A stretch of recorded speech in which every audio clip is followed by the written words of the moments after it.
దేవన్న గారికి, దేవేంద్ర యాదవ్ గారికి, ఇక్కడ వచ్చినటువంటి ప్రతి ఒక్క యాదవ్ మిద్దు బిడ్డలందరికీ, అదేవిధంగా ఇక్కడ వచ్చినటువంటి సర్పంచ్ సోదరులందరికీ కూడా పేరు పేరున శుభాకాంక్షలను కృతజ్ఞతలు తెలియజేస్తున్నాను. యాదవ్ ముద్దు బిడ్డలారా, యాదవులారా, మనం అందరం కూడా ఎంతో ఉన్నతమైనటువంటి కుటుంబంలో జన్మించాం. మన భగవంతుడు శ్రీకృష్ణ భగవాన్ మన వంశంలో జన్మించాడంటే మన వంశం ఎంత గొప్పదో ఒక్కసారి మీరు ఆలోచన చేయండి. యాదవ్ అంటేనే ఒక బ్రాండ్, యాదవ్ అంటేనే ఒక దడ. నేను ఉత్తరప్రదేశ్ పోయి దాదాపు 12 రోజులు నేను అక్కడుండి వచ్చాను. అసలు యాదవ్ అంటే ఏంటి, యాదవ్ అంటేనే గడగడ వణికే విధంగా, మిగతా సమాజం గడగడ వణికే విధంగా ఉంది అక్కడ ప్రదేశం. మిత్రులారా, నేను ఏం తెలియజేస్తున్నానంటే యాదవ సమాజానికి సంస్కారం నేర్పినటువంటి మన భగవంతుడు శ్రీకృష్ణ భగవాన్ మన వంశస్థుడు. అదేవిధంగా శ్రీ వెంకటేశ్వర స్వామి జన్మించాడయ్యా అని తెలియజేసిందే మన వంశం. అదేవిధంగా యేసు ప్రభు పుట్టాడయ్యా అని తెలియజేసిందే మన వంశం. అదేవిధంగా శ్రీశైలం మల్లన్న వచ్చాడయ్యా అని తెలియజేసిందే మన వంశం. మన వంశానికి ఫస్ట్ దర్శనం అంటే మన జాతి అగ్రవర్ణం మిత్రులారా అంటే మీరు ఆలోచన చేయండి. అదేవిధంగా సమస్త సమాజానికి గోత్రం అందించింది కూడా మన వంశమే మిత్రులారా. గోత్రం అంటే గో అంటే ఆవులు, అత్రం అంటే రక్షించేవాడు. ఇవాళ సమాజంలో ఉన్నటువంటి వాళ్ళందరూ పేరు పెట్టుకున్నది కూడా మన వంశస్థుల పేర్లే మిత్రులారా. వంశం ఎంత గొప్పదో మీరు ఆలోచన చేయండి. సమస్త సమాజానికి సంస్కారం నేర్పి భగవద్గీతను అందించినటువంటి మన వంశం ఎంత గొప్పదో మీరు ఒక్కసారి ఆలోచన చేయండి మిత్రులారా. అదేవిధంగా చక్రవర్తులు, మహాచక్రవర్తులాగా సమస్త సమాజాన్ని పరిపాలించినటువంటి వంశం మన వంశం మిత్రులారా. కట్ట బ్రహ్మన్న, కడుగ తిక్కన్న, కాకతీయ వంశులు, రాణి రుద్రమదేవి, శ్రీకృష్ణ దేవరాయలు, శివాజీ చక్రవర్తి, బిపి మండల్ లాంటి మహానుభావులు పుట్టినటువంటి మన వంశం మిత్రులారా. మీరు ఒక్కసారి ఆలోచన చేయండి, ఎంత గొప్ప వంశం మంది.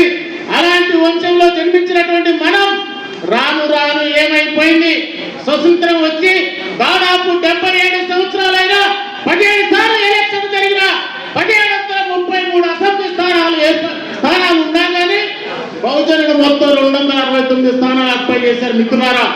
దానిలో కేవలం బహుజనులు మొత్తం 269 స్థానాలు అక్వైర్ చేస్తే దానిలో యాదవులు కేవలం 29 స్థానాలు ఆక్యుపై చేశారంటే యాదవ జాతి ఎంత వెనుకబడిపోయిందో మిత్రులారా ఒక్కసారి ఆలోచన చేయండి.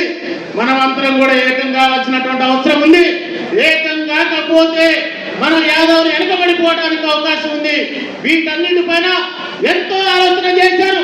నేను ఒక ఉపాధ్యాయుడిగా ఉన్నాను, స్కూల్ పెట్టాను, కాలేజీ పెట్టాను, డిగ్రీ కాలేజీ పెట్టాను. నా యాదవ జాతి వెనుకబడిపోతుంటే ఒక పక్క వ్యవస్థను చూసుకుంటూ ఒక పక్క నా సమాజం, నా యాదవులు వెనుకబడిపోతున్నారని చెప్పేసి ఆనాటి మహానుభావులైనటువంటి రామాయణతో మిగతా యాదవ సంఘాలన్నింటితో కూడా ఎన్నో ఉద్యమాలు చేశాను. జాతిని పూర్తి వైపు నింపాలని ఒక ఆలోచనతో ఎన్నో ఉద్యమాలు చేశాను. మా నాయకుడు, మా అన్న Yadav JAC chairman doctor Dasar Ajay Kumar Yadav గారి ఆధ్వర్యంలో జేఏసీని ఏర్పాటు చేసేసి తెలంగాణ మొత్తం కూడా అన్ని సంఘాలకు కూడా ఏకం కావాలి, విడివిడిగా ఉంటే మనం సాధించుకోలేము మన హక్కులను ఉద్దేశంతో మొత్తం కూడా తెలంగాణ రాష్ట్రం మొత్తం కూడా ఏంటన్నమాట, తెలంగాణ రాష్ట్రం మొత్తం కూడా యాదవ సంఘాలన్నీ కూడా ఏకం చేసే పనిలో ఉన్నారు మిత్రులారా. మనం ఏకం కాకపోతే మన జాతి వెనుకబడిపోతుంది. మనకున్న రిజర్వేషన్ మొత్తం టోటల్ గా ఎంత రిజర్వేషన్ ఉందో మీకు తెలుసా? BCA 10%, BCA 7%, BCT 10%, BCT 7%. యాదవులు మనం మొత్తం తెలంగాణ రాష్ట్రంలో 21% మనం మొత్తం యాదవ కుటుంబాలు అందరం కలిస్తే 21% యాదవులు ఉంటే మనకు వస్తున్నటువంటి యాదవులకు వస్తున్న రిజర్వేషన్ ఎంతో తెలుసా మిత్రులారా? 2.08 రిజర్వేషన్. ఈడబ్ల్యూఎస్ పేరుతోటి 10%, 8% జనాభా లేనటువంటి వాళ్ళు 10% రిజర్వేషన్ తీసుకుంటే ఈ తెలంగాణ రాష్ట్రంలో 21% దాదాపుగా 1 కోటి మంది జనాభా ఉన్నటువంటి యాదవులు తీసుకుంటున్నది ఎంత పర్సెంట్ తెలుసా మిత్రులారా? 2.08% మనం రిజర్వేషన్ తీసుకుంటున్నాం. మనం ఏకం కావాలి. యాదవులు ఏకం కాకపోతే 21% జనాభా ఉంటే మనం ఎమ్మెల్యేలకు ఎన్ని స్థానాలు ఆక్యుపై చేయాలి? దాదాపు 25 స్థానాలు ఆక్యుపై చేయాలి. ఏది మిత్రమా? ఎమ్మెల్సీలు ఎన్ని స్థానాలు ఆక్యుపై చేయాలి? 7 స్థానాలు ఆక్యుపై చేయాలి. అదేవిధంగా ఎంపీలు ఎన్ని స్థానాలు ఆక్యుపై చేయాలి? ఇవన్నీ కూడా ఏం మిత్రమా? మన పొజిషన్ ఏందో మీరు ఒక్కసారి ఆలోచన చేయండి. ఎంత వెనుకబడిపోతున్నాం, ఎంతో వెనుకబడిపోతున్నాం. ఇకనైనా సరే మనం అందరం కూడా ఏకం కావాలి. యాదవ్ జేఏసీ ఏర్పాటు చేశాం. యూత్ వింగ్ కానీ, మహిళా వింగ్ కానీ, అడ్వకేట్ వింగ్ కానీ, డాక్టర్స్ వింగ్ కానీ, పోలీసు వ్యవస్థ వింగ్ కానీ, అదేవిధంగా రకరకాల 25 వింగులు తయారు చేసేసి తెలంగాణ మొత్తం యాదవులందరూ కూడా ఏకం చేసే పనిలో ఉన్నాం. మిత్రులారా, మీరందరూ కూడా ఏకం కావాలి.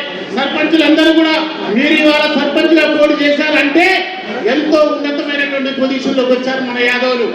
ఈ సర్పంచ్ పదవులతో ఉంటాం కాదు, జడ్పీటీ స్థానంలో మన యాదవులు డెవలప్ చేసుకోవాలి. ఎంపీటీసీలు కూడా యాదవులు ఎంతో గెలుపునిచ్చుకోవాలి. ఎమ్మెల్యే స్థానాలు కూడా మనం ఆక్యుపై చేసుకోవాలి. ఒక మంచి ఆలోచనతోటి, ఆశయంతో 2029 కల్లా యాదవ్ జేఏసీ ఏర్పాటు చేశాం. 100 మంది ఎమ్మెల్యేలు ఏర్పాటు చేసుకోవాలని ఒక కాన్సెప్ట్ ఉంటున్నాం. మిత్రులారా, మీరందరూ కూడా నాకు చప్పటి ద్వారా ఒకసారి ముందు తెలియజేస్తున్నాను మిత్రులారా. ఎందుకంటే యాదవ్ జేఏసీ యొక్క కాన్సెప్ట్ ఏంటి? 100 మంది ఎమ్మెల్యేలు 2028 కాడి 2029 టైంలో మేము గెలిపించుకోవాలని చెప్పి మంచి సంకల్పంతో ఉన్నాం. కాబట్టి మీరందరూ కూడా సపోర్ట్ చేయాలి. యాదవ్ జేఏసీకి అందరూ కూడా ఐక్యత కావాలి.